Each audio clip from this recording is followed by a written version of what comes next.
1 year time పట్టిందండి ప్రతి scene. దాని వెనకాల కళ్యాణ్ రామ్ గారు కూడా ఉన్నారు, అదే ఇంట్రెస్ట్. అమ్మ ప్లీజ్, నేను కళ్యాణ్ రామ్ గారు కాదు మీ బిడ్డని, మీరు ఎలా పిలుస్తారు? ఎంతైనా బాబు హీరో, ఆ హీరోకి మేము ఇవ్వాల్సిన గౌరవం. ఇంట్లో బాబు అనొచ్చు, బయట గారు అనాలి. అమ్మ ఇప్పుడు బిడ్డని కళ్యాణ్ అనే పిలుస్తుంది మా అమ్మ, లేకపోతే బాబు నాన్న అని పిలుస్తారు. మీరు అలానే పిలవని మనస్ఫూర్తిగా కోరుకుంటానమ్మా. మనకి ఇవన్నీ కాదమ్మా, it's between us, that's it. Because you're a hero కదా బాబు, I have to give respect. First మీ కొడుకుని, తర్వాత హీరోని. ఓకే సార్, మీకోసం రామ్ అనే పిలుస్తాను.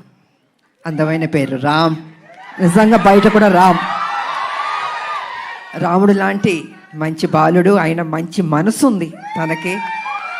నేను వర్క్ చేసేటప్పుడు ఎంత ఆప్యాయతగా ప్రతి నిమిషం ప్రతి జాగ్రత్త తీసుకొని, అమ్మకి ఏ ప్రాబ్లం రాకూడదు, అమ్మని బాగా చూసుకోవాలి. త్రూ అవుట్ ద షూటింగ్ అంత అద్భుతంగా తీసుకున్నారు. నేనే షాక్ అయినా నిజంగా.